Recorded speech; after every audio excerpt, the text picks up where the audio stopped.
atau beberapa pekan terakhir ini nggak ada serangan Israel sebenarnya ke Gaza. Jadi kalau orang Gaza mau egois, mau mikirin diri sendiri ya ngapain sih nyari resiko kemudian untuk diserang balik oleh Israel yang kita tahu rudal-rudal mereka, bantuan negara-negara Eropa khususnya Amerika yang menjadi sapi perahnya budaknya Israel yang saat ini sudah sampai bantuannya di Jordan ya, tidak tahu apakah sudah masuk ke negara penjajah Israel atau tidak. Yang kedua, kronologi badai Tofan Al-Aqsa yang merupakan bisyarat berita gembira dan insya Allah ada banyak pelajaran yang bisa kita petik dari peristiwa badai Tofan yang mengagetkan dunia, yang merubah citra negara yang penuh dengan kesombongan yang katanya intelijen terkuat. Walau saya juga harus akui bahwa mereka bisa membaca data saya. Buktinya di bulan September yang lalu, qadarullah masya fa'al, ketika kami membersamai 31 jamaah dan masuk ke Al-Aqsa, dari 31 jamaah, 29 jamaah itu masuk, 2 ditolak. Salah satunya adalah Umar Makkah reject. Jadi ya untuk sampai di level itu, oke lah saya itu. Tapi ternyata badai Tofan Al-Aqsa menyingkap apa yang mereka sombongkan saat ini, dan itu meyakinkan kita bahwa kita punya Allah. La tahzan innallaha ma'ana. Selama Allah bersama kita. Ya. Sebelum mulai dan tiga kota yang akan bisa. Ya. Yang terakhir ada pembahasan di Tementan dan Taufan Al-Quds. Ya, kenapa dinamai Tofan Al-Aqsa? Masya Allah. Saya akan selesaikan dulu sampai poin ketiga yang akan kita bahas. Poin ketiga yang akan kita bahas adalah ibrah, pelajaran yang bisa kita petik dari peristiwa badai Tofan Al-Aqsa. Itu 3 poin. Daroni udah syafat. Latar belakang peristiwa ini, kronologinya seperti apa, lalu kemudian yang ketiga, pelajaran yang kita bisa petik dari badai Tofan Al-Aqsa. Kenapa dinamai oleh badai Tofan Al-Aqsa? Jamaah yang rahmat Allah, saya belum dapat informasi detail kenapa sih kemudian harus pakai istilah Tufan Al-Aqsa.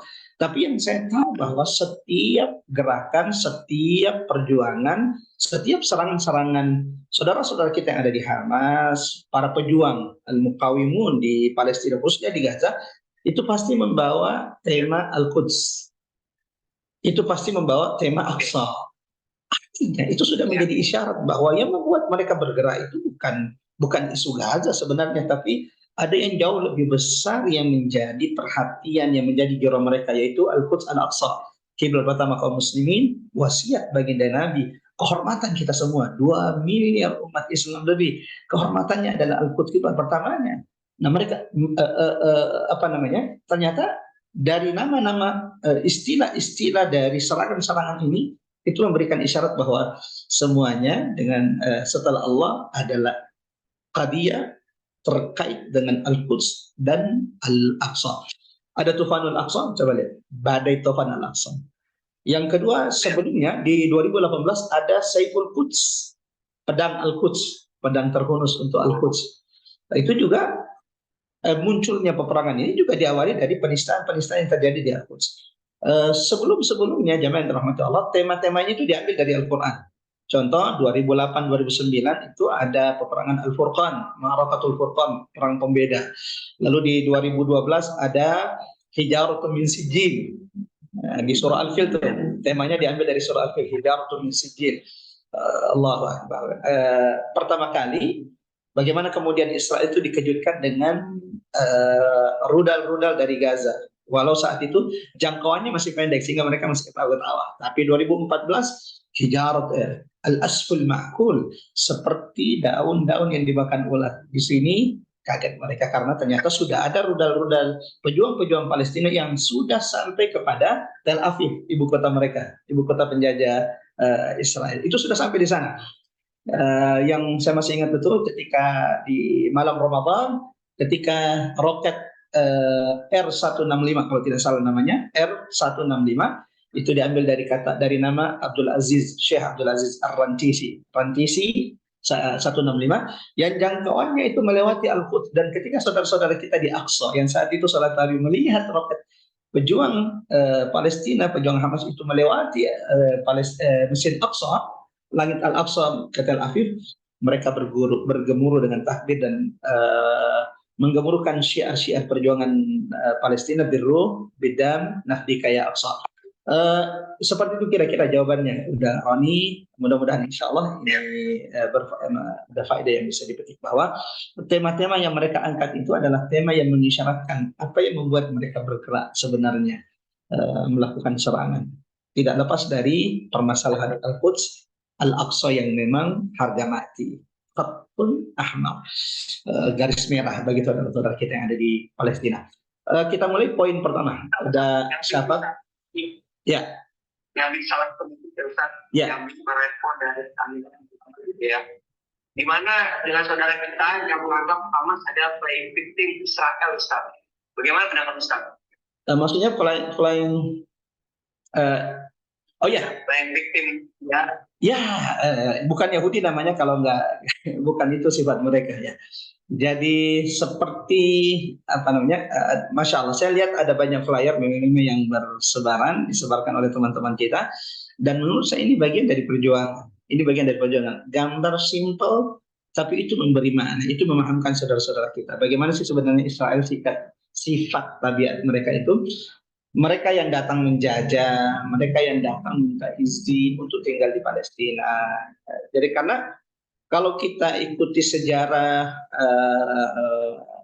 bangsa Yahudi di Palestina, bagaimana di tahun 1800-an mereka terusir dari Eropa, dibantai di Jerman, lalu kemudian diusir di Perancis, lalu kemudian mencari suaka, minta kerja, cari makan di Palestina. Baiknya orang Palestina mengizinkan mereka tinggal di sana.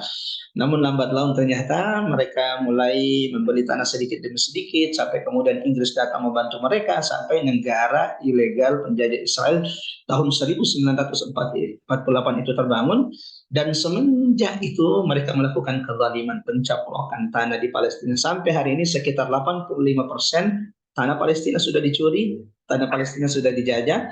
75 tahun mereka menyakiti, merampas, mengambil hak saudara-saudara kita di Palestina. Dan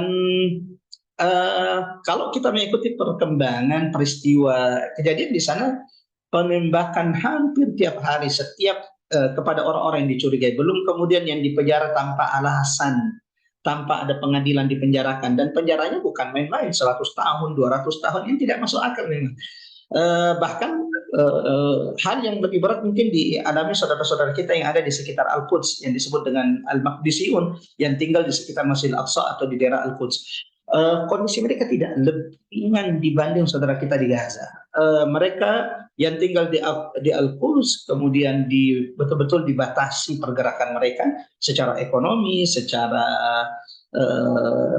ibadah juga mereka dipersulit untuk masuk ke Al-Aqsa. Bukan cuma itu, mereka yang punya rumah di sekitar Al-Aqsa, di Al-Quds, ketika mereka punya anak yang sudah menikah, mereka tidak boleh merenovasi rumah mereka. Bayangkan, rumah sendiri tapi tidak boleh direnovasi. Kalau direnovasi maka akan mendapatkan denda yang cukup tinggi, cukup mahal dari penjajah Zionis. Tidak boleh menambah bangunan, padahal tanah-tanah kita. Itu kondisi saudara kita di Al-Quds.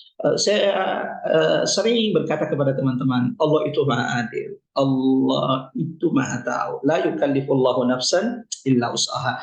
Allah tidak akan membebankan suatu beban kecuali kepada mereka yang Allah sudah mampukan untuk beban tersebut. Tidak kebayang kalau kemudian orang Indonesia yang kemudian diwakilkan untuk menjaga Al-Aqsa. Mungkin Al-Aqsa sudah sold out, sudah terjual. Tapi Allahu Akbar, Allah maha tahu siapa yang mampu, siapa yang menjaga. Dan itu difahami betul oleh orang-orang Palestina, orang-orang Al-Quds. Tidak sedikit orang yang sudah pernah Al-Fakir temui di daerah Al-Quds, baik itu di Al-Quds, termasuk saudara-saudara kita di Gaza, yang memang Masya Allah mereka itu yakin betul bahwa Allah telah memuliakan mereka sehingga dipilih oleh Allah di barisan pertama menjaga kehormatan umat Islam, menjaga wasiat baginda Nabi, menjaga kiblat pertama kita. Allah Akbar. Yang jadi pertanyaan, kita yang dijaga kehormatannya, kita yang dijaga kiblatnya, apa yang sudah kita lakukan? Mudah-mudahan masih ada doa yang senantiasa menggetarkan arsy Allah. Semoga Allah segerakan kemerdekaan untuk Al-Quds. Udah Runi mengingat waktu yang sangat terbatas, kita coba masuk ke 3 poin. 3 poin yang akan kita bahas. Apa sih yang menjadi latar belakang dari badai topan Al-Aqsa ini? Ikhwafil yang dirahmati oleh Allah Subhanahu wa taala. Badai Tofan Al-Aqsa itu tidak datang begitu saja kucuk-kucuk langsung tiba-tiba terjadi hari ini. Badai Al-Aqsa, Badai Tofan Al-Aqsa yang mengagetkan seluruh dunia, bagaimana penjajah Israel yang menyombongkan semua kekuatan militernya, intelijen mereka yang terbaik di dunia bisa kecolongan.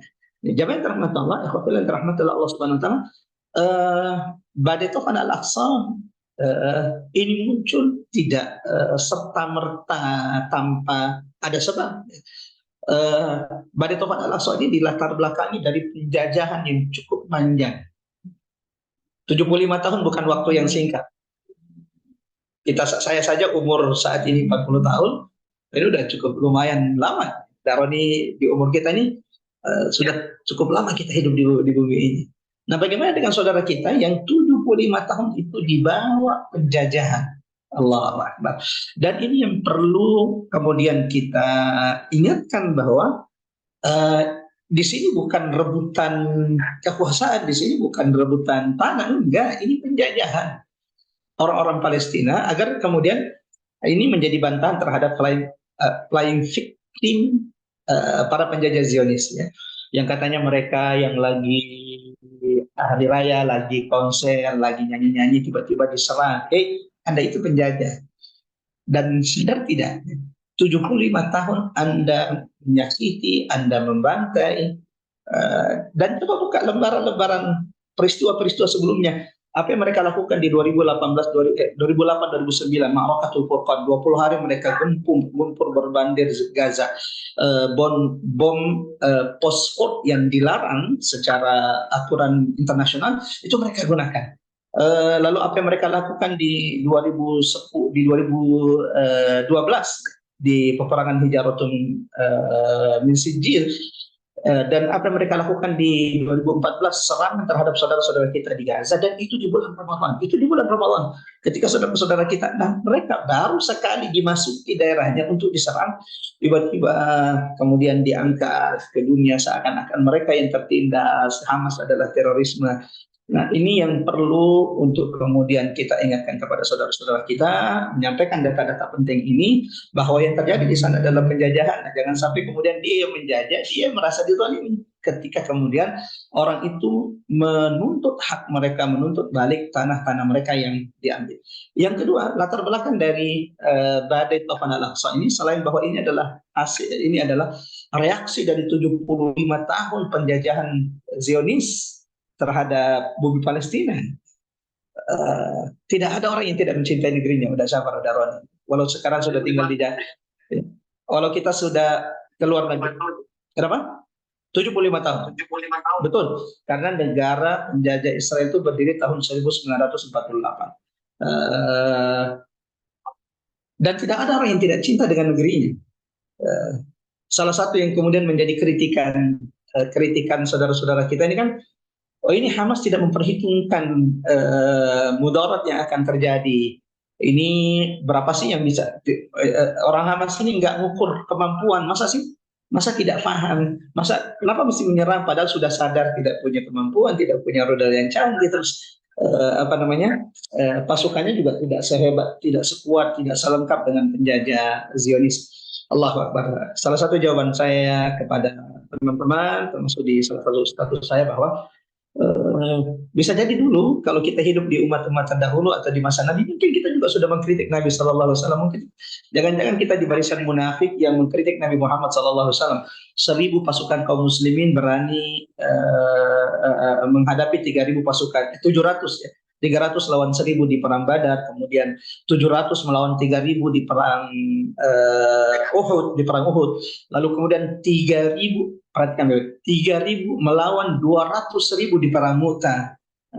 Nah, itu bisa kita boleh habis-habisan itu Khalid bin Walid dan Rasulullah SAW kalau kemudian sikap kita seperti yang saat ini. Atau kemudian jamaah rahmatullah, kita mengambil pelajaran dari perang Yarmuk, 36 pasukan kaum muslimin berhadapan dengan 240.000 pasukan Romawi. Apa yang membuat mereka berani? Karena mereka pernah membaca firman Allah, kam min fi'atin qalilatin ghalabat fi'atan katsiratan bi'idznillah, berapa banyak kelompok yang kecil sedikit mengalahkan kelompok yang banyak dengan izin Allah Subhanahu wa taala. Latar belakang kedua, wakil yang dirahmati Allah, syafaat dan wani yang dirahmati Allah Subhanahu Wa Taala. Semoga Allah senantiasa lindungi kita semuanya, istiqomahkan kita. Latar belakang kedua adalah ini reaksi dari blokade penjara terbesar di dunia yang sudah berjalan kurang lebih 17 tahun. Allahu Akbar. Kota Gaza itu panjangnya 40 km. Jadi kalau mau tahu panjang dari kota Gaza itu cuma sekitar 40 km. Lebarnya beberapa berbeda-beda. Beberapa daerah ada yang lebarnya 20 lebih, ada yang 30, ada yang 13 km. Itu lebarnya kota Gaza. Sekeliling sepanjang kota Gaza ini, ikhwatil yang dirahmati Allah, itu sudah diblokade, itu sudah ditembok. Sehingga saudara-saudara kita di sana seperti berada di penjara besar dunia. Air dibatasi, pergerakan mereka dibatasi, mereka tidak bisa datang ke Al-Quds, Al-Aqsa. Jadi saudara-saudara kita di Gaza, kalau kita ketemu dengan mereka di sini atau kita ketemu di luar negeri, lalu kita cerita bahwa alhamdulillah kami sudah direzekikan Allah bisa rukuk, bisa sujud di Masjid Al-Aqsa. Itu membuat mereka sedih dan mereka mengatakan bersyukurlah kalian, bergembiralah kalian. Kami yang tinggal di Gaza 60 kilo dari kota, kurang lebih 60 kilo dari kota Al-Aqsa. Ya kurang lebih 1 jam 2 jam lah mereka bisa sampai di Al-Aqsa. Tapi mereka bahkan belum pernah sholat di Masjidil Aqsa, khususnya yang umur-umur kita ini atau yang umur-umur 50 tahun itu belum pernah sholat di Aqsa. Ada teman yang umurnya kurang lebih 50 tahun lebih, dia bilang saya tidak pernah sekali dibawa oleh bapak saya. Setelah itu kami tidak pernah merasakan bisa sujud dan rukuk di Masjidil Aqsa. Nah, 17 tahun dalam blokade dibatasi. Mereka ketika ada yang sakit lalu membutuhkan pengobatan cepat, ini betul-betul kesulitan berat bagi saudara-saudara kita. Mereka harus keluar ke Mesir dan kita tahu bagaimana juga Mesir mempersulit saudara-saudara kita di sana. Bahkan apa yang dilakukan oleh Presiden Mesir belum pernah dilakukan Israel sebelumnya ketika meruntuhkan terowongan-terowongan yang menyambungkan antara Gaza dengan kota Mesir. Mudah-mudahan insya Allah Allah segerakan kemenangan. Yang ketiga, ikhwafil yang dirahmati Allah, latar belakang dari badai Tofan Al-Aqsa yang hari ini kita lihat. Ini seperti yang diungkapkan oleh petinggi-petinggi mukawamah, petinggi-petinggi Hamas, bahwa apa yang menjadi latar belakang, apa yang menjadi motivasi mereka akhirnya kemudian melakukan badai Tofan Al-Aqsa ini, melakukan penyerangan terhadap penjajah Zionis Israel. Saya tadi sebelum salat maghrib sempat mendengarkan kembali, takut salah dengar. Sudah pernah mendengarkan di hari pertama badai Tofan Al-Aqsa perkataan Ismail Haniah yang menyebutkan kenapa kemudian, apa yang menjadi motivasi. Allahu Akbar. Yang membuat saya merinding, jamaah yang dirahmati Allah, lagi-lagi seperti nama badai Tofan Al-Aqsa. Ternyata reaksi itu muncul dari mana? Yang melatar belakangi badai Tofan Al-Aqsa ini karena penjajah Zionis Yahudi ini tidak mendengarkan peringatan-peringatan para pejuang Palestina atas penistaan mereka terhadap Al-Aqsa. Kita coba, sayangnya kalau di IG kita nggak bisa share materi ya, kita tidak bisa share screen. Tapi kalau di Zoom, insya Allah kita bisa share. Ya.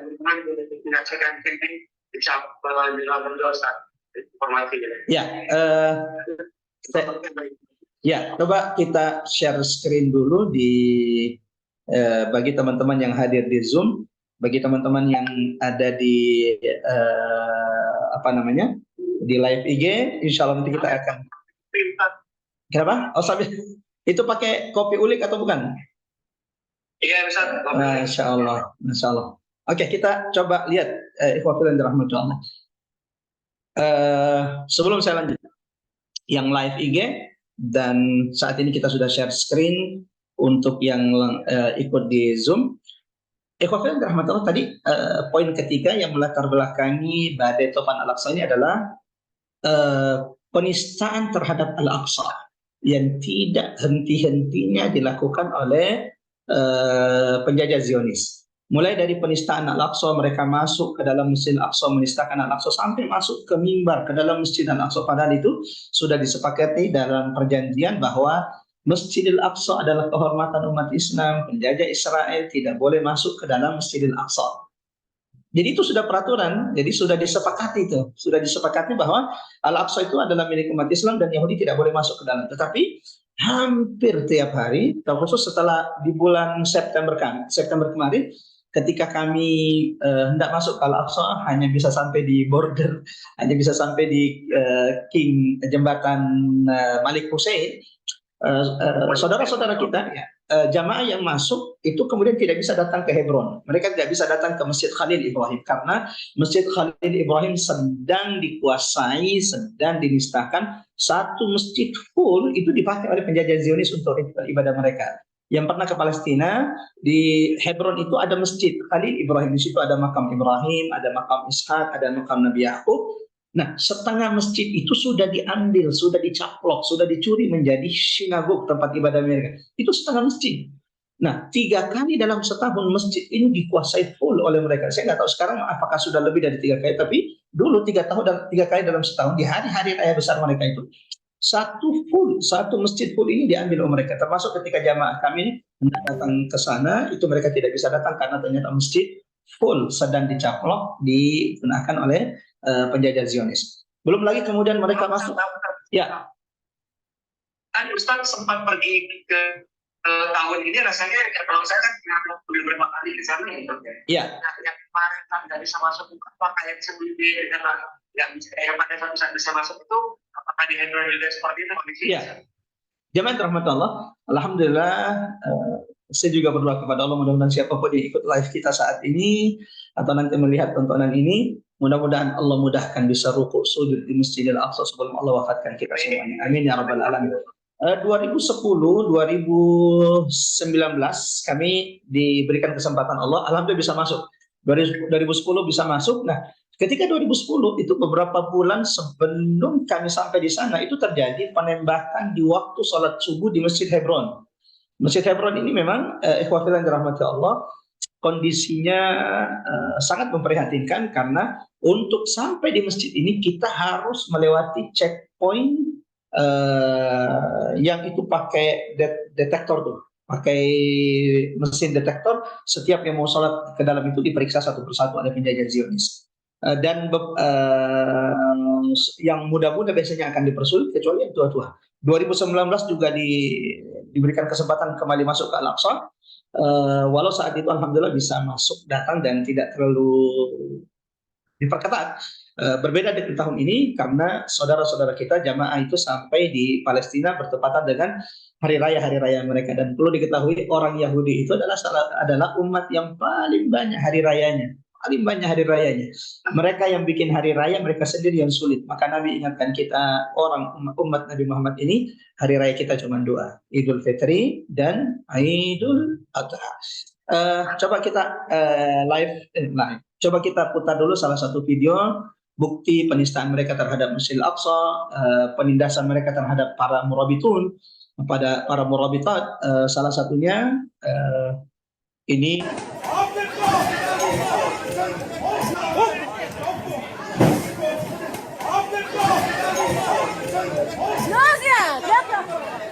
Peristiwa yang amat sangat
selain video ini, masih banyak video-video lain yang kemudian menjadi bukti penistaan mereka terhadap Al-Aqsa. Ini contohnya mereka, rabi mereka, lalu kemudian orang-orang Yahudi yang masuk ke Masjidil Aqsa, padahal sudah menjadi kesepakatan bahwa orang-orang Yahudi tidak boleh masuk ke tempat-tempat suci kaum muslimin, termasuk diantaranya adalah Masjidil Aqsa. Pemimpin Hamas, Ismail Haniyeh, dan petinggi-petinggi Hamas lainnya menyebutkan bahwa motivasi terbesar badai Tufan Al-Aqsa ini adalah penistaan-penistaan terhadap Masjidil Aqsa yang sudah tidak bisa dibiarkan. Termasuk kemudian penganiayaan terhadap kaum muslimin di sana, belum yang ditembak karena dicurigai membawa bom, atau kemudian yang dilarang tidak bisa masuk ke Masjidil Aqsa, atau tadi seperti saudari kita Hanadi Halawani yang pernah datang ke Indonesia, ini sampai didorong dan saat ini dilarang mendekat dari Masjidil Aqsa, radius sekian ratus meter beliau tidak boleh mendekat ke Masjidil Aqsa. Kalau berani mendekat maka beliau akan ditangkap, diadili, dan dipenjarakan oleh penjajah Zionis. Ikhwafillah dirahmatillah, itu kronologi dari latar belakang dari badai Tufan Al-Aqsa.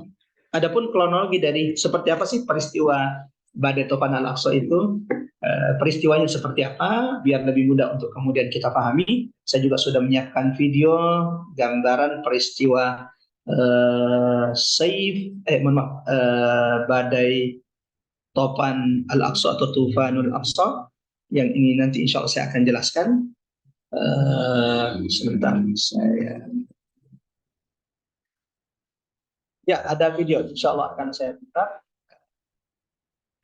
Ya sebentar. Oke. Udah Syafar, suaranya terdengar? Jelas, kan? Jelas. Oke. Ya, bismillah. Ya. Ya, seperti apa sebenarnya kronologi dari badai Tufan Al-Aqsa ini? Salah satu video yang sudah diterjemahkan oleh teman-teman adik-adik tim Speed of Aqsa. Bagi yang belum follow IG Speed of Aqsa bisa di follow IG Speed of Aqsa untuk mendapatkan edukasi, informasi, update tentang Baitul Maqdis. Termasuk kalau ingin langsung di WhatsApp-nya bisa menghubungi langsung teman-teman yang nanti dibuatkan insya Allah grup informasi update terus peristiwa yang terjadi di Masjidil Aqsa.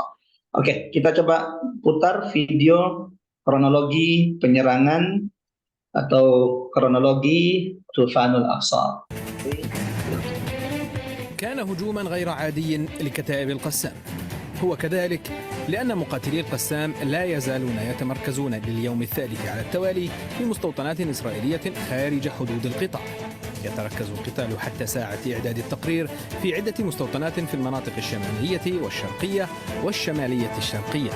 شمالا يصل مقاتلو القسام إلى زيكيم على بعد أقل من 3 كيلومترات من بيت لاهية. في زيكيم مستوطنة ومعسكر ومحطة توليد كهرباء للمنطقة الجنوبية من إسرائيل. هناك يتحصن مقاتلو القسام وقد دخلوها من البحر. الأهم الآن أن الكتائب الفلسطينية لا تزال تمد مقاتليها بالعتاد والسلاح بل وبالرجال في دخول جديد خلال الساعات القليلة الماضية. كان مقاتلو القسام قد دخلوا كل المواقع العسكرية الإسرائيلية في مستوطنات شمال القطاع وقتلوا الجنود فيها. هذا يعني أن مساحة تقرب من 70 كيلو مترا مربعا شمال القطاع فقط كانت خارج سيطرة إسرائيل لساعات، ولا تزال مناطق هناك خارج السيطرة حتى الآن. والشرق سديروت إحدى أكبر المستوطنات في غلاف غزة، يقصفها القسام ب90 صاروخا إسنادا لمقاتلي النخبة في القسام العاملين في سديروت وفق تعبير الكتائب. هناك يبدو أن مقاتلي القسام يتحصنون في منازل المستوطنين وبنايات المستوطنة المختلفة. جنوبا من سديروت شرقا من قطاع غزة عشرات المستوطنات والمعسكرات. لم يعلن القسام حتى الآن عن وضعية القتال فيها، لكن صفارات الإنذار انطلقت في مجمع مستوطنات أشكول جنوبا أكثر من مرة، وقالت الكتائب إنها قصفت موقع فجة العسكري شرق غزة. وصل مقاتلو القسام إلى تلك المستوطنات وتحصنوا فيها. الثابت حتى الآن أن مساحة تتجاوز 50 كيلو. Coba saya jelaskan video yang barusan kita lihat tadi. Memang videonya agak kecil di layar. Nanti tinggal datang ke IG-nya, diputar berulang-ulang untuk memahami lebih detail insya Allah tentang peristiwa Tufanul Aqsa badai Tufan Al-Aqsa ini. Kita tahu bahwa jemaah rahmat Allah, Israel ini kan mengaku menggaungkan bahwa mereka ini punya pertahanan terkuat di dunia. Mereka punya mereka punya pertahanan drone, setiap roket itu bisa anti roket. Mereka punya anti roket yang bisa mendeteksi setiap serangan-serangan roket sehingga itu bisa dicegah sebelum sampai. Itu mereka Iron Dome ya, punya anti roket. Yang kedua, ikhwatul rahmatullah, mereka ini mengaku punya intelijensi terkuat, intelijen terkuat sehingga bisa mendeteksi setiap pergerakan-pergerakan. Jadi jangankan serangan, sebelum penyerangan mereka sudah deteksi. Tapi Masya Allah, peristiwa Tufanul Aqsa, badai Al-Aqsa ini meruntuhkan semua yang sudah mereka banggakan, mereka sombongkan. Karena ternyata persis hari Sabtu tanggal 7 Oktober. Kenapa hari Sabtu?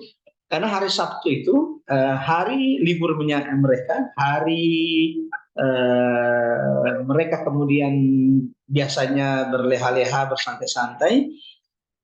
Jadi penuh dengan perhitungan.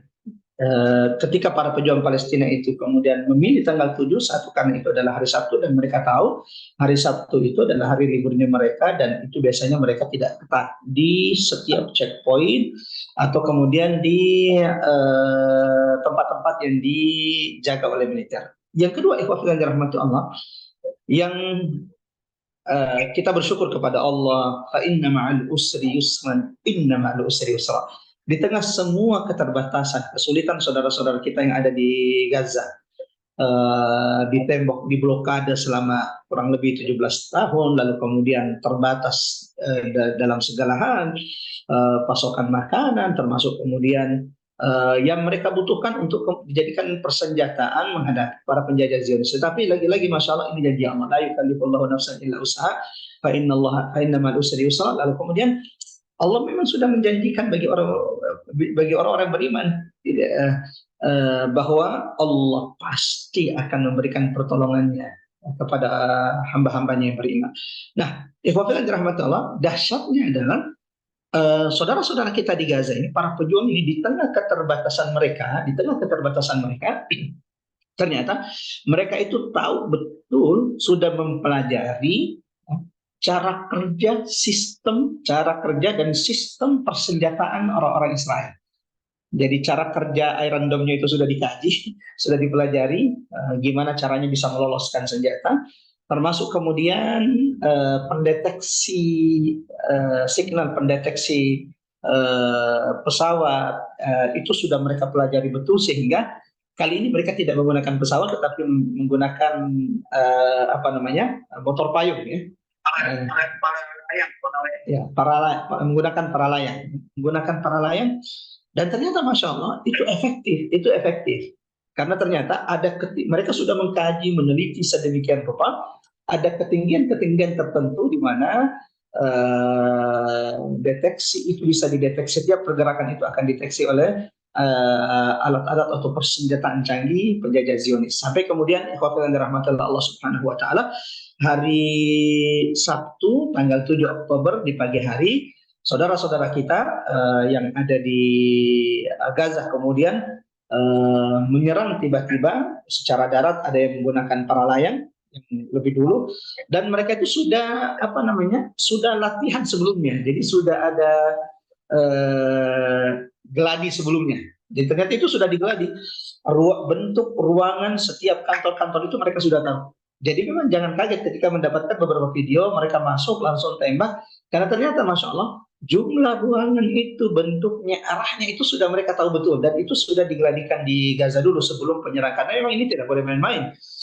Ini beresiko, ini bisa bunuh diri, ini maksudnya ini bisa membawa diri kepada kehancuran kalau tidak ada persiapan yang detail yang dilakukan saudara-saudara kita di pejuang Palestina. Sehingga seperti yang saya katakan bahwa mereka sudah pelajari betul cara kerja sistem persenjataan canggih Zionis. Kemudian tempat-tempat yang mereka serang itu mereka sudah hafal betul tempat-tempatnya di mana, ruangannya seperti apa, jumlah ruangan di dalam itu seperti apa, mereka masuk dari mana, bagaimana mereka menyerang. Sampai kemudian Allahu Akbar, di Sabtu pagi dunia gempar, dunia dikagetkan bagaimana kemudian saudara-saudara kita di Hamas dengan pasukan para layangnya, ya. Lalu kemudian yang menggunakan mobil yang seadanya, menggunakan motor, termasuk kemudian pasukan amfibi. Tadi daerah Asqalan, di daerah Asqalan itu mereka melihat bahwa ini agak berat kalau menyerang lewat darat. Untuk tahu bagaimana mereka lakukan? Apa yang mereka lakukan? Mereka kemudian berenang, melakukan menyelam di Laut Gaza beberapa kilo, ada yang mengatakan 12 kilo, lalu kemudian nanti keluar di daerah Asqalan dan tiba-tiba muncul menyerang tentara-tentara Zionis. Dan seperti yang beredar di video-video, bagaimana kemudian mereka kaget, tidak siap dengan penyerangan tersebut. Dan memang juga Allah sudah gambarkan kan dalam Al-Quran, wadduha wal-laili idza dalam surah Al-Adiyat, wal adiyati dhabha fal muriyati qadha fal mughirati subha. Bahwa salah satu, dan ini salah satu juga taktik perang bagi Nabi SAW dan sahabat-sahabat Rasulullah SAW. Bahkan orang Arab itu di antara tradisinya adalah mereka biasa menyerang musuh itu di pagi hari. Dan mereka tahu bahwa pagi hari itu biasanya musuh itu belum siap, dan kemudian mereka masih lalai. Kalau ada yang mengatakan itu tidak adil dong. Ya. Aku mau kasih satu video. Ya. Yang ini adalah mantan dari kapitennya Israel yang mengatakan serang saja nggak mungkin, karena dia pada saat dia pernah menjaga di apa namanya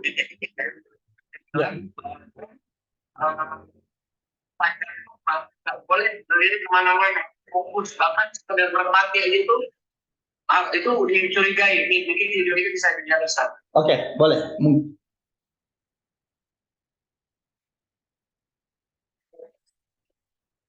Ya, sayang sekali teman-teman di Zoom mungkin tidak bisa dengar ya gambarnya.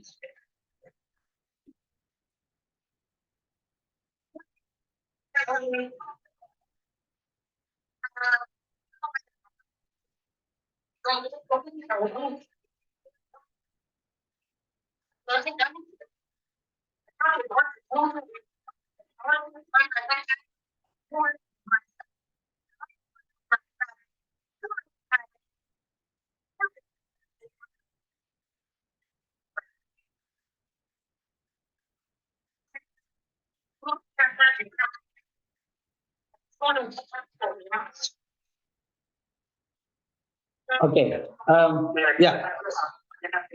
ya, Masya Allah. Mungkin kita yang bisa share, Masya Allah.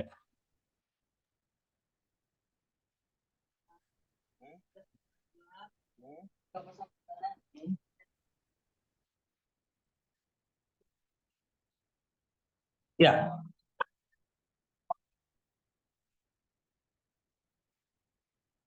Oke.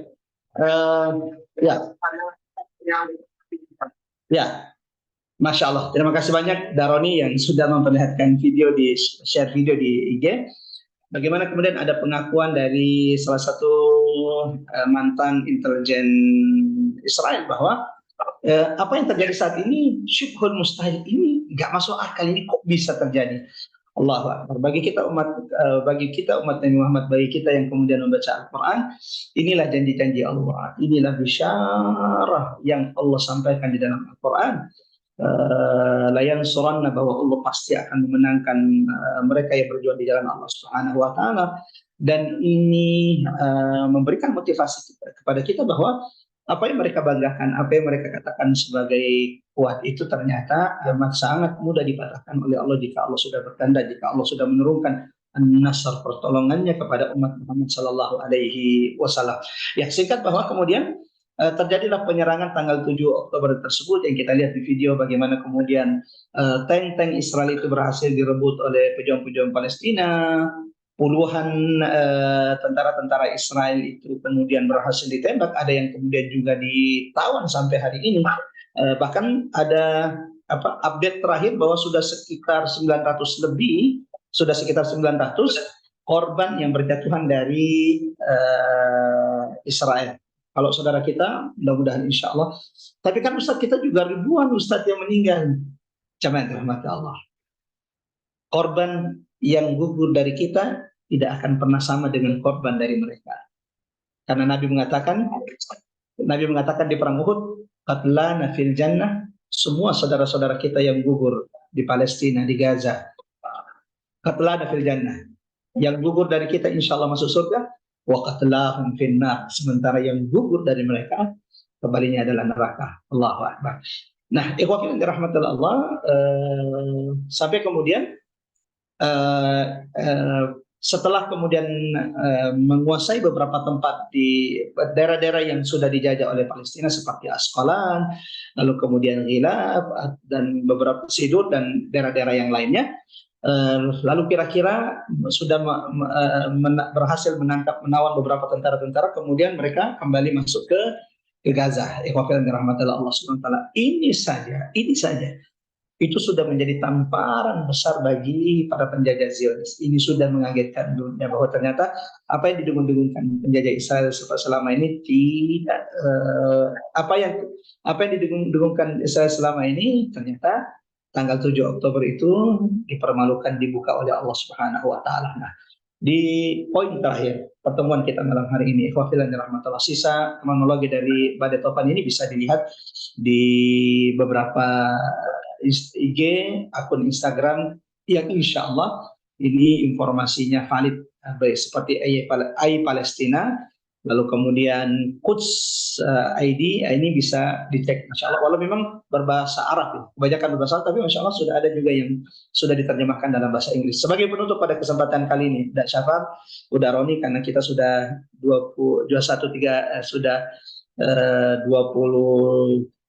ya, sebelum kita buka sesi tanya jawab, apa pelajaran yang bisa kita petik dari peristiwa Tufanul Aqsa ini yang penting sebenarnya? Apa pelajaran yang bisa kita petik kita akan melihat peristiwa di depan mata kita saat ini? Yang pertama, ikhwan fillah dirahmati Allah, salah satu pelajaran penting adalah kita belajar dari saudara-saudara kita di Palestina tentang itsar. Apa itu itsar?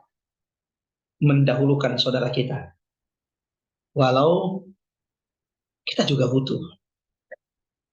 Ini yang diajarkan saudara-saudara kita saat ini, para pejuang-pejuang Palestina yang ada di Gaza. Gaza beberapa pekan terakhir ini nggak ada apa-apa sebenarnya, mereka aman, kondisi lancar, tidak ada kendala. Tetapi ketika mereka melakukan serangan, melakukan operasi Badai Topan Al-Aqsa, itu bukan karena diri mereka yang difikirkan. Itu bukan karena maslahat mereka. Lagi-lagi untuk apa? Al-Aqsa, Al-Quds, kiblat pertama kaum muslimin. Walau orang-orang Gaza itu tahu betul harga mahal yang akan mereka bayar kalau berani mengusik Israel. Jadi Allahu Akbar, ini itsar yang mereka ajarkan kepada kita. Dan ini yang diajarkan, ini yang diperintahkan Allah, dan ini yang dicontohkan bagi Nabi dan sahabat-sahabat Nabi, mendahulukan saudara kita. Dan ini menjadi pelajaran bagi kita zaman dulu. Mudah-mudahan setelah ini tidak ada lagi mempertanyakan kenapa sih harus bantu Al-Aqsa, kenapa harus bantu Palestina, kan kita juga butuh di sini, kita juga banyak gempa bumi. Kita baru mendahulukan mereka dengan harta, sementara saudara-saudara kita di Gaza itsar secara nyawa.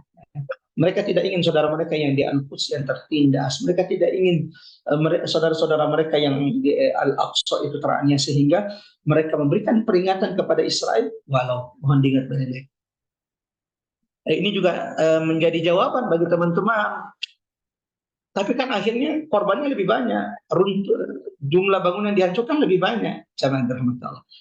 Saudara kita di Gaza tahu betul harga mahal yang dibayar ketika mereka melakukan serangan Bani Aqsa ini.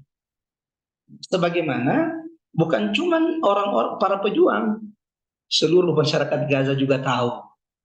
Seluruh masyarakat Gaza juga tahu. Dan jangan dipisahkan antara pejuang Palestina Hamas dengan masyarakat Gaza. Karena kulluna Gaza, mereka mengatakan setiap kami adalah Gaza, wa kulluna Hamas, dan setiap kami adalah pejuang. Nah, jangan sampai kita yang tidak kehilangan apa-apa di Indonesia sibuk menyerang Hamas, menyalahkan mereka.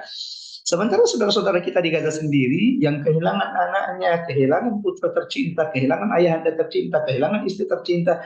Ada seorang dokter yang kehilangan suaminya ketika dia sedang mengobati korban-korban. La haula wala quwata illa billahil aliyil azim. Hasbunallah wa ni'mal wakil, ni'mal maula wa ni'man nasir. Tapi tidak ada tuh yang kemudian di media mengutuk Hamas. Gara-gara Hamas ini kita diserang, gara-gara Hamas hancur apa? Gak ada. Kenapa? Ya memang di sana tidak ada rumah kecuali ada pejuang. Ya, saya tahu, saya ketemu dengan teman dia tidak setuju dengan Hamas, tapi adiknya Hamas. Satu rumah itu ada saja. Jadi please jangan diadu domba antara masyarakat Gaza dengan Hamas, karena mereka punya syiar kulluna Gaza, setiap kami ini adalah orang Gaza, dan kulluna Hamas, kami semua pejuang.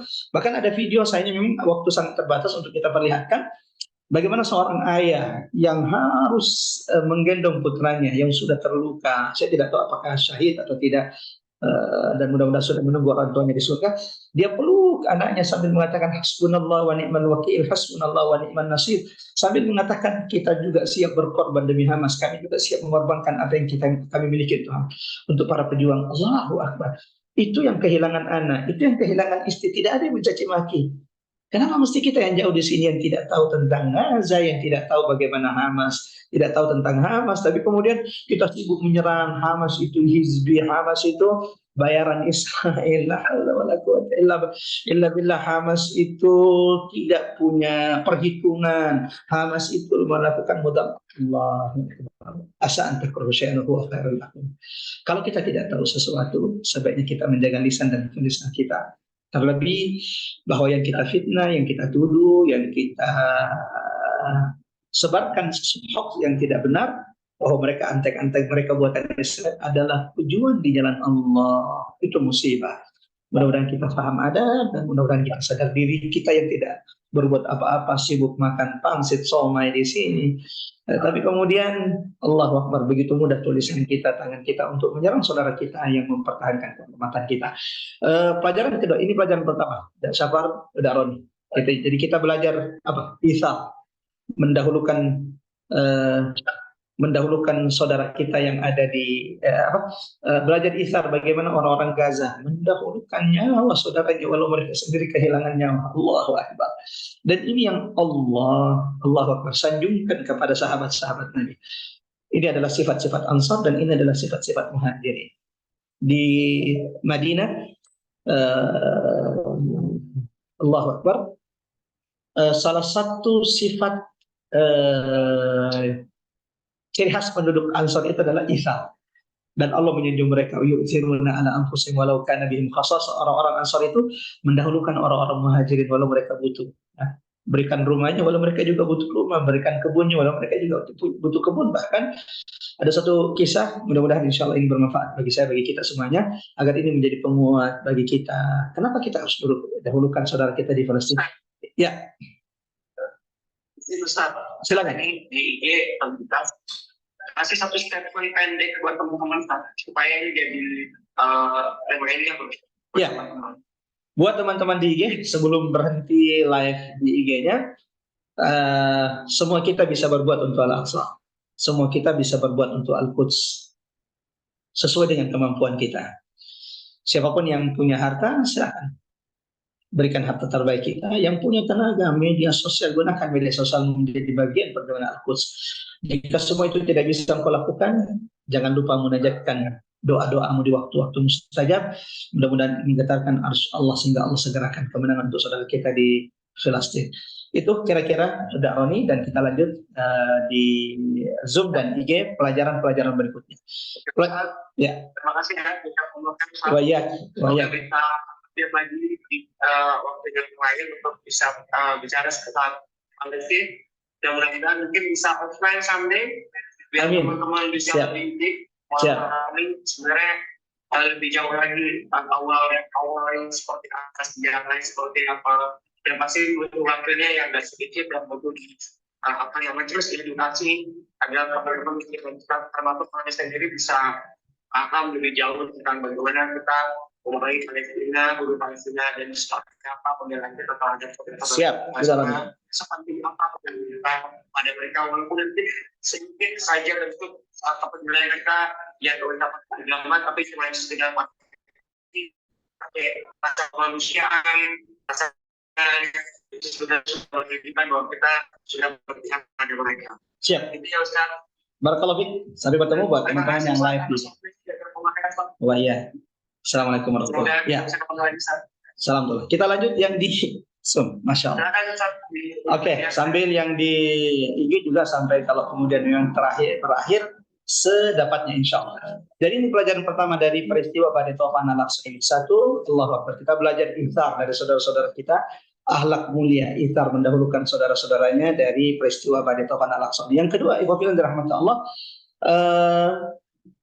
Badai Tofan Al-Aqsa ini juga memberikan pelajaran kita begitu pentingnya Al-Quds Baitul Maqdis bagi saudara-saudara kita di Palestina. Mereka tahu betul keutamaan kedudukan Baitul Maqdis. Baitul Maqdis itu harga mati. Semestinya ini juga yang harus hadir muncul dalam diri kita. Al-Quds ini bukan main-main. Baitul Maqdis ini bukan perkara ringan. Nabi itu ketika di Madinah, arah peperangan Nabi itu cuma dua, arah ke selatan sama arah ke utara.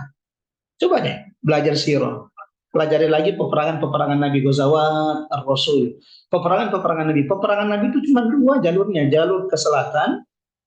Apa itu jalur ke selatan? Perang Badar, perang Uhud, perang Khandaq menuju pembebasan Mekah. Yang kedua jalur ke utara, Syamal. Ke utara itu apa? Ada perang Khaybar, ada perang Mu'tah, ada Dhatus Salasil, kemudian ada perang Tabuk, perang yang terakhir diikuti Nabi SAW, yang nanti arahnya ini kemana? Arahnya adalah pembebasan Baitul Maqdis. Allahu Akbar. Dan itu amat sangat difahami saudara-saudara kita. Sehingga mereka, apa yang mereka coba? Setiap kondisi berat dan mereka berkumpul, apa yang mereka teriakkan? Birruh, bidam, nafdika ya Aqsa. Berruh, bidam, nafdika ya Aqsa. Dengan ruh, dengan darah, kami pasti akan menjaga wahai Aqsa. 2018 salah satu video yang membuat saya itu menangis adalah ketika ada saudara kita di Al-Quds, ini di Al-Quds bukan di Gaza, di Al-Quds ketika terjadi perang sebelum Saiful Quds, penyerangan di Aqsa. Ada saudara kita yang ketika berhadapan dengan tentara Zionis, lalu kemudian tentara Zionis itu menembakkan peluru karet mengenai matanya, sampai kemudian matanya dioperasi dan beliau harus rela bahwa dia sudah kehilangan satu mata, matanya satu itu buta. Mungkin kalau kita ketika sudah sadar dari pingsan dan tahu mata kita sudah hilang satu, hilang kegantengan kita. Aduh, dunia jadi gelap. Tidak dengan saudara kita yang di sebelah. Ketika beliau mengatakan, Allahu Akbar, kebanggaan bagi saya kehilangan satu mata untuk Al-Aqsa. Dan insya Allah saya siap memberikan satu lagi mata saya untuk Al-Aqsa. Allahu Akbar. Nah, yang ketiga, ikhwan fillah dirahmati Allah, pelajaran dari Badai Tofan Al-Aqsa yang kita lihat saat ini,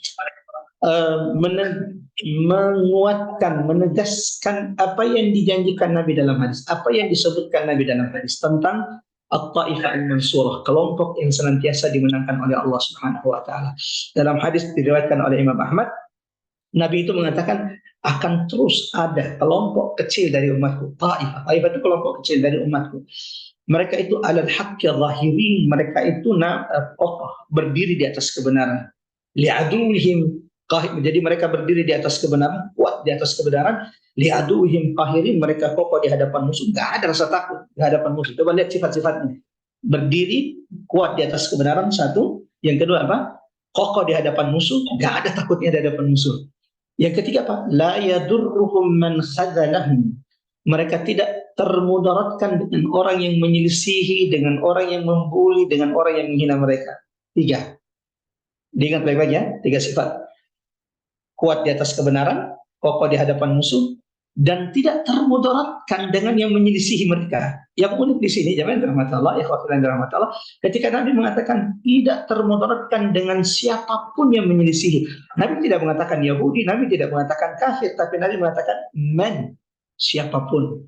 Yang di sini kata ulama, berarti yang menyelisihi orang-orang yang berjuang di Baitul Maqdis bisa saja dari musuh Yahudi, bisa jadi dari orang-orang kafir, orang-orang munafik, dan bisa saja dari yang mengaku saudara mereka, yang bukannya membantu mereka, bukannya menyerang Israel atau di media-media sosial mereka, yang diserang malah pejuang-pejuang Baitul Maqdis. Ternyata Nabi sudah menubuatkan tentang hal itu.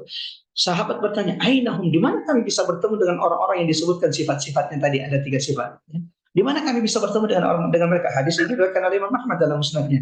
Kata Nabi, fi Baitil Maqdis wa akna fi Baitil Maqdis. Kalau ingin bertemu dengan orang-orang seperti ini yang disebutkan 3 sifat oleh Nabi sallallahu alaihi wasallam, datanglah ke Baitul Maqdis. Mereka ada di Baitul Maqdis dan di sekitar Baitul Maqdis. Allahu Akbar. Yang aneh itu kalau kemudian kita kegeeran mengaku Taifah Al-Mansurah lalu kemudian menyerang saudara-saudara kita di Baitul Maqdis, para pejuang di sana, mereka itu hizbi, mereka itu bukan pejuang, mereka itu bukan mujahid, mereka itu bukan di atas kebenaran, mereka itu ahlu bidah, bla bla bla semuanya. Sementara mereka ada di Baitul Maqdis dan di sekitar Baitul Maqdis. Dan kita lihat bagaimana kesabaran, kekokohan, kekuatan mereka di hadapan musuh.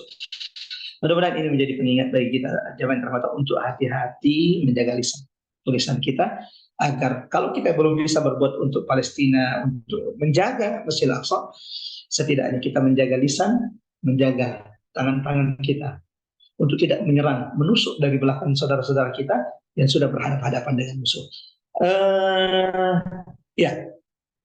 Faedah keempat atau pelajaran keempat yang bisa kita petik dari peristiwa Badai Tofan Al-Aqsa ini,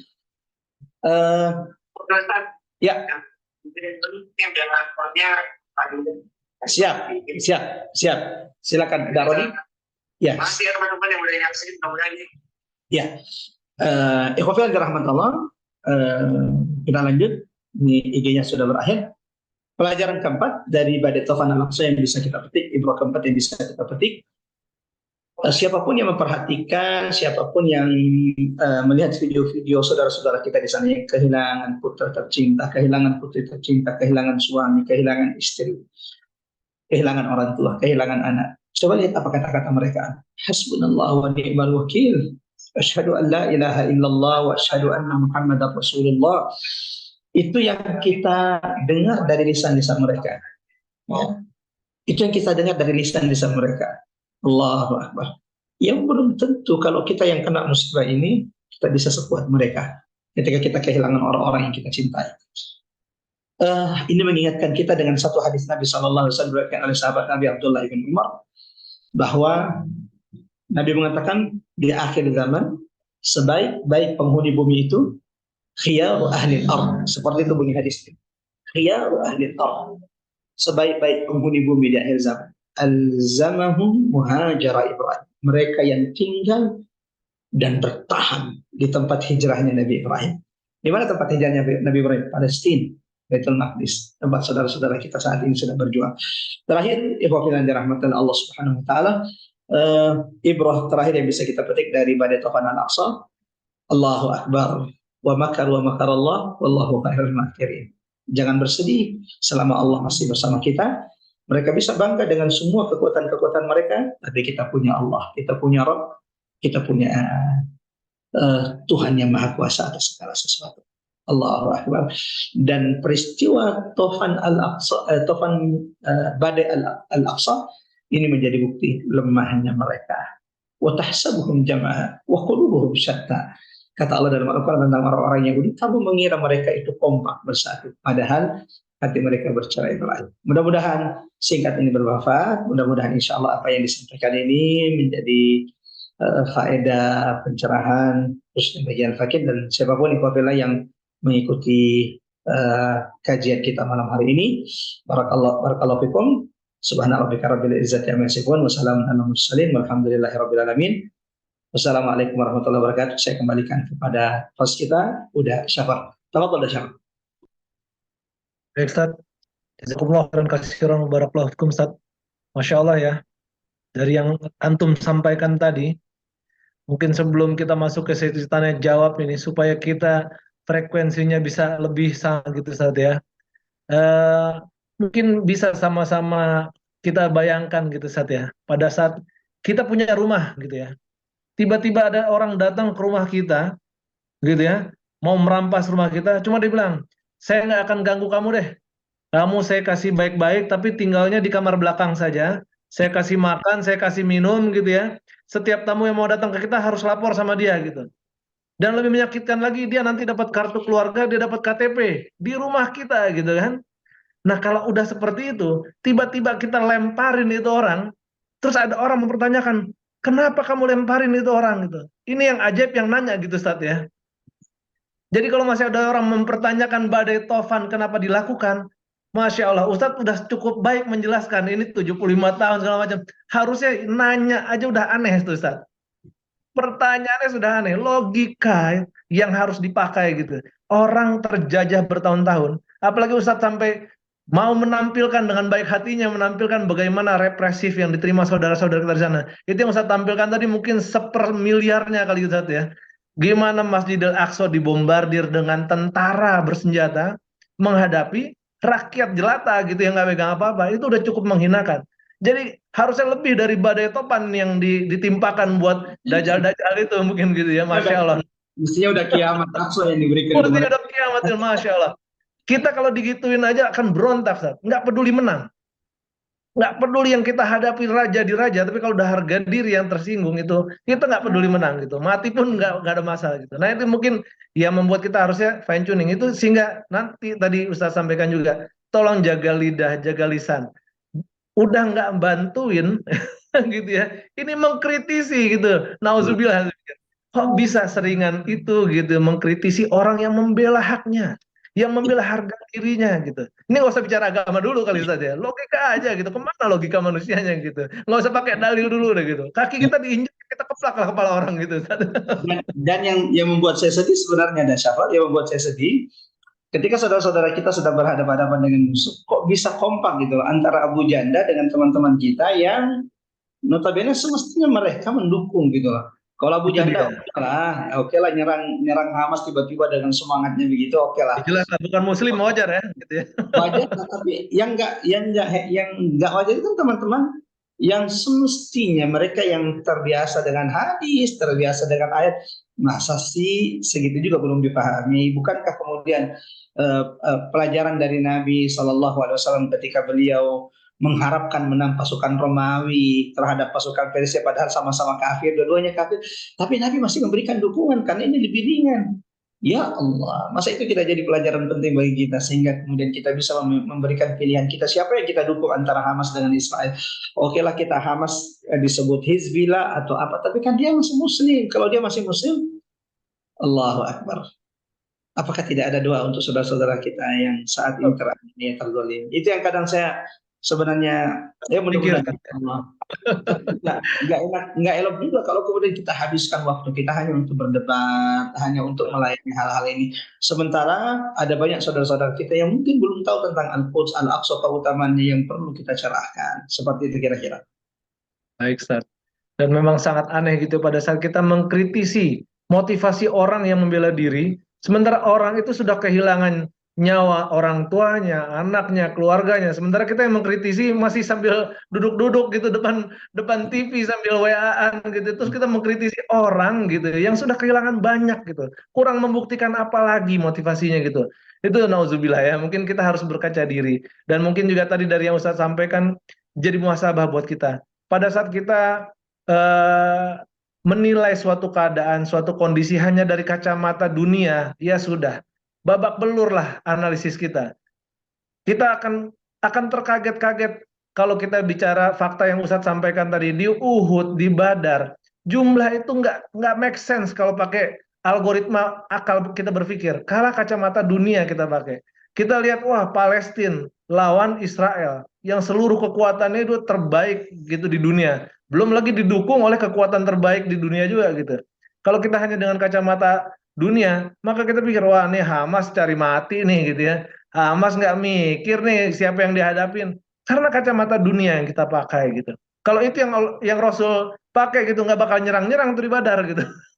Nggak bakal nyerang-nyerang di Uhud, nggak bakal terjadi itu di Yarmuk gitu kan, karena kita jumlah kecil, kita nggak punya apa-apa. Tapi kalau memang kita punya visi akhirat, kita punya Allah gitu ya, tetap ya dunia akan kita jalanin dengan apa ikhtiarnya gitu ya. Cuma jangan lupa bahwasanya itu bukan satu-satunya penyebab kemenangan gitu Ustaz ya. Ini mungkin harus ditekankan lagi ke kita nih untuk mempelajari fenomena ini. Jangan kita selalu mengukur dengan kacamata dunia gitu.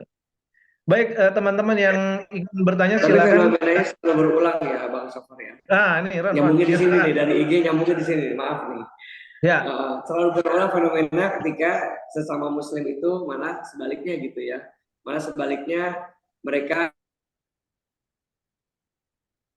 suaranya hilang Ron. oh ya, Ya, mereka mati lagi.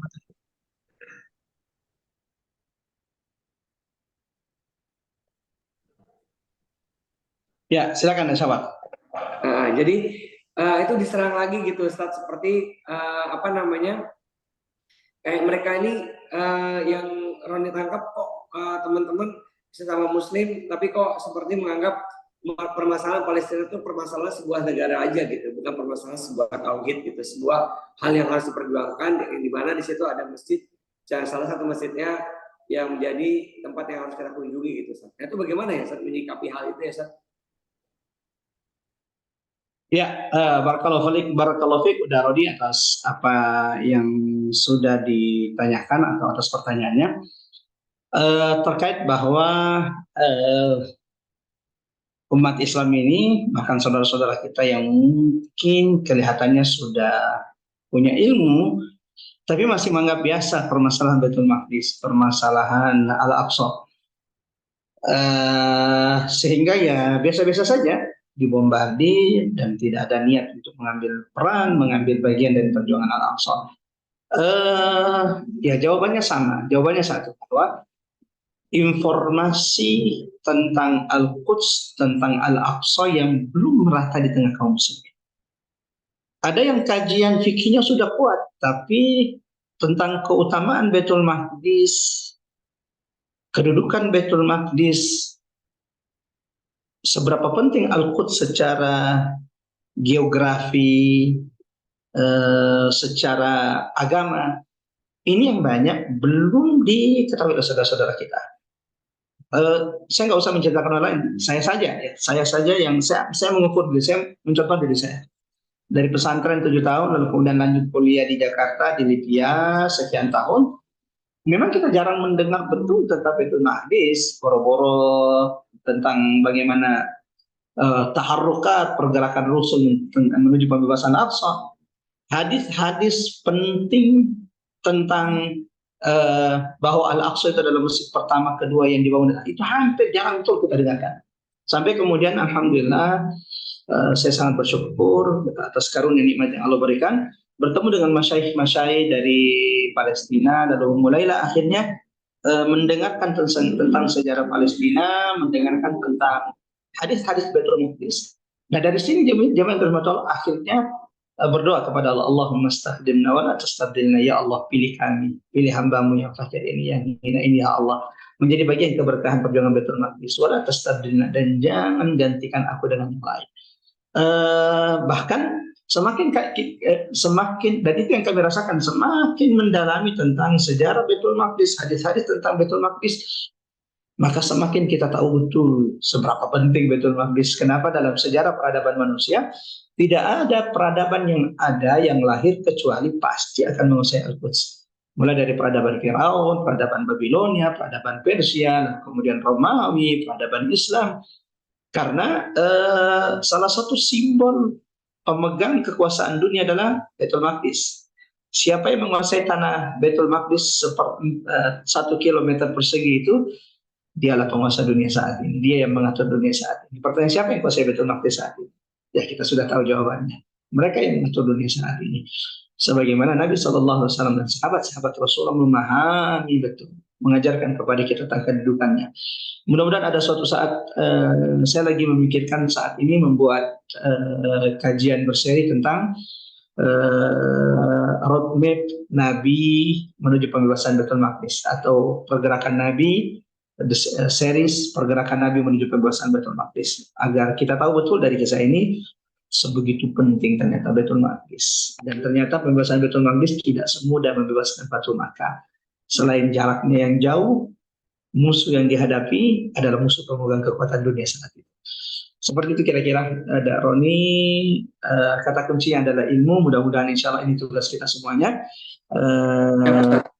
Ya, ini tugas kita semuanya, dan insya Allah mudah-mudahan apa yang kita lakukan malam hari ini bagian kita mengambil peran mengedukasi umat Islam tentang kedudukan Baitul Maqdis. Syukur-syukur nanti Hijatul Kafa atau Kafilah Sholihin ini bisa collab, termasuk Jejak Imanis, Ketua Paksa dan lain-lainnya, bisa collab di pembacaan Al-Arba'un Maqdisiyah. Jadi 40 hadis tentang keutamaan Baitul Maqdis. Saya melihat ini adalah basic untuk saudara-saudara kita. Dengarin saja dulu 40 hadis.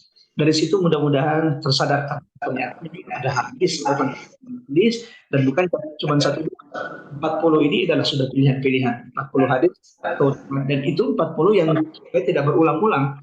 Nah, kalau yang berulang-ulang mirip-mirip adalah Jamaah Rahmatullah Ta'ala. Nah, 40 hadis ini adalah yang tidak berulang, tapi punya pesan khusus bagi umat Islam akan keutamaan Baitul Maqdis. Silakan, saya kembalikan kepada Beliau Syekh. Silakan, teman-teman. Baik, Ustaz. Masya Allah, jazakallah khair, Ustaz, atas jawaban-jawabannya. Silakan kalau di antara teman-teman yang hadir ingin bertanya langsung, ingin raise hand, bertanya langsung, atau mungkin melalui chat room tentang kondisi saat ini.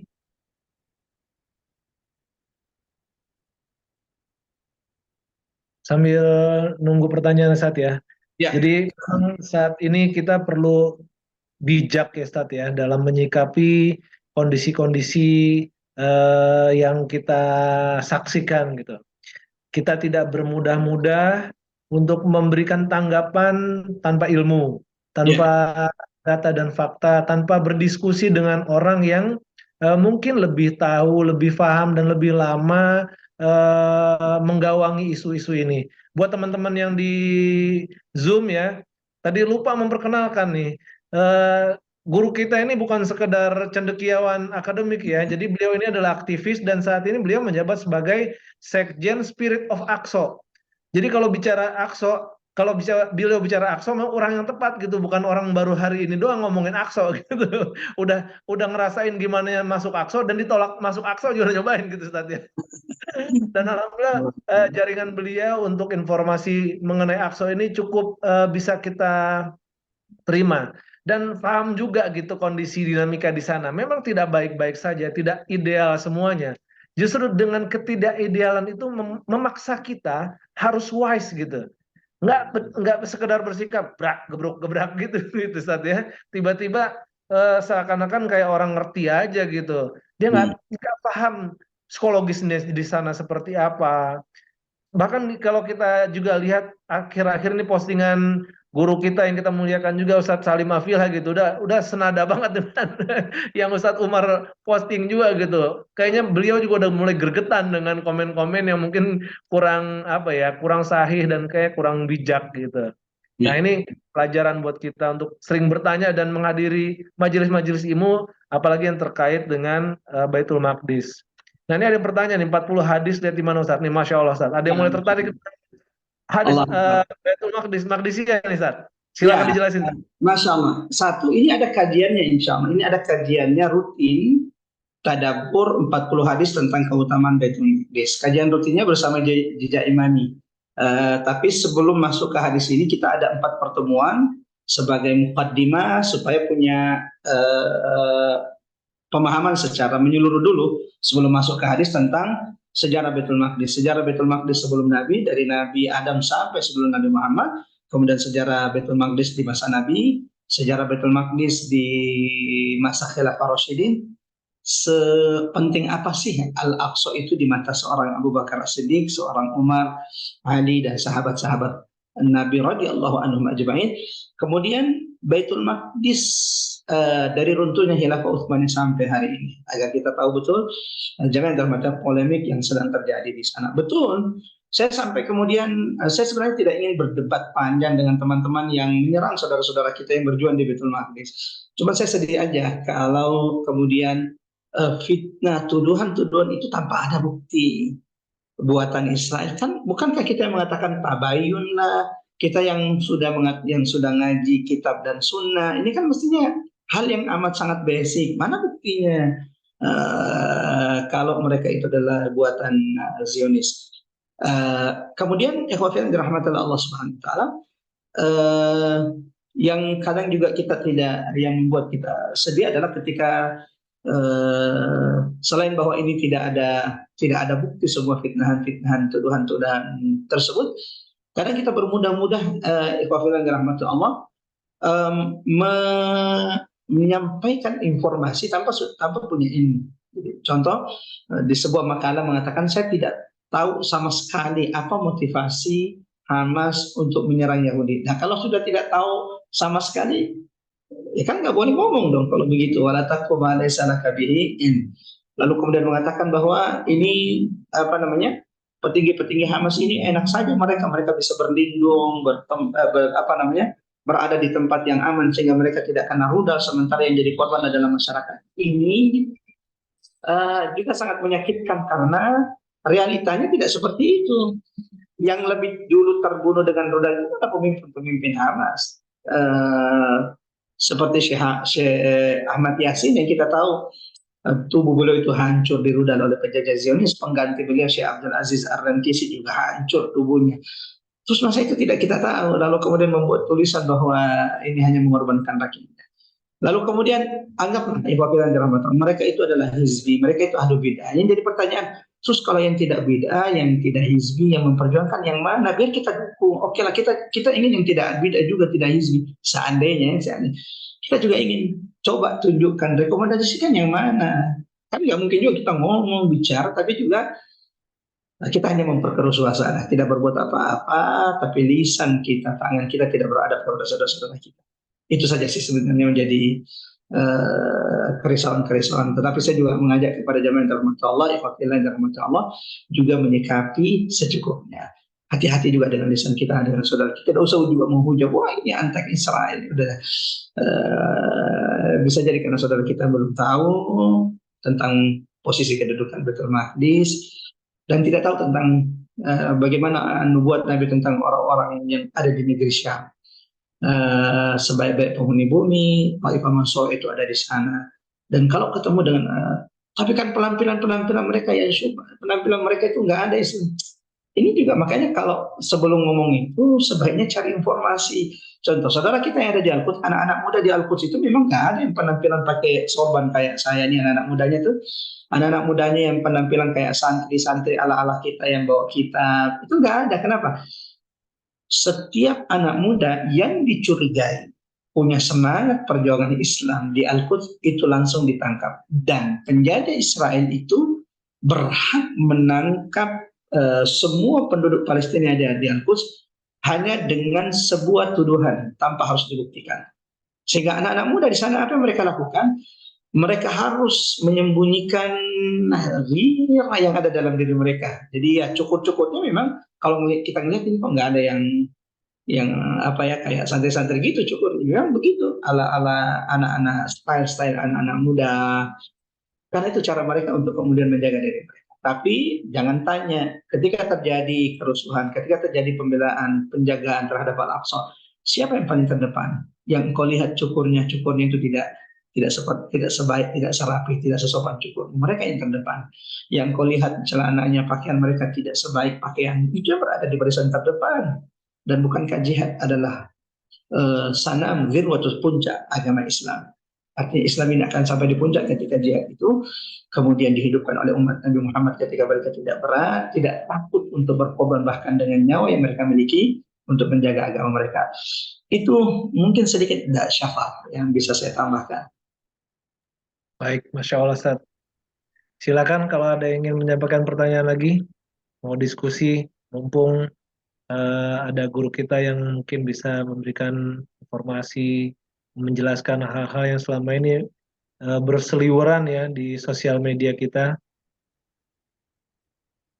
Dari Roni, ada pertanyaan lagi, Ron? Insya Allah cukup sih. Masya Allah, makasih Ustadz. Jazakallah khair. Waya Darani. Barakallahu Tadi fikum. ada share sedikit ke Ustadz, mungkin itu bisa, mungkin Ustadz udah join kali ya. Ya, alhamdulillah udah join Damani. Masya Allah. Oh iya, nah, itu update sih Insya Allah. Ya. Video tadi Sat bisa di-share di WA group kalau boleh Sat. Boleh. Di WA Nanti group atau WhatsApp? video yang tadi, yang di WhatsApp tadi, yang dari Spirit of Aqsa, yang ada Ya. terjemahan. Dikirim kemana? Dikirim ke Ane aja ntar, atau dikirim ke grup HK juga boleh, nanti Ane share kemana-mana. Boleh. Saya kirim ke Dasyafar lah. Insya Allah. Oke. Silakan ditutup Dasyafar. Barakallahu fiik. Assalamualaikum warahmatullahi wabarakatuh. Baik, jazakallah khairan kasiran wa barakallahu fikum Ustaz atas ilmunya. Insyaallah beberapa jam terakhir ini mendapat faedah bagi kita untuk menambah pengetahuan kita terkait kondisi saudara-saudara kita di Baitul Maqdis, di Aqsa, di Palestina, dan membuat kita bisa menyikapi dengan lebih bijak. Dan titip doa terbaik buat saudara-saudara kita di Palestina, di Baitul Maqdis, di Aqsa, agar Allah kuatkan mereka sebagai orang yang terpilih di barisan terdepan. Dan bagi kita yang saat ini mungkin secara fisik berjauhan, jangan sampai bahkan lisan kita pun tidak bisa kita arahkan untuk memberikan doa-doa terbaik, memberikan harapan-harapan terbaik, memberikan husnuzon kita kepada saudara-saudara kita yang saat ini sedang berjuang dengan nyawanya, dengan hartanya, dengan segala macam yang mereka punya. Baik, kita tutup dengan baca hamdalah. Alhamdulillahirrahmanirrahim. Sampai jumpa di pertemuan-pertemuan berikutnya. Kita tutup dengan membaca doa kafaratul majlis. Subhanakallahumma bihamdika asyhadu alla ilaha illa anta astaghfiruka wa atubu ilaik. Assalamualaikum warahmatullahi wabarakatuh. Oke.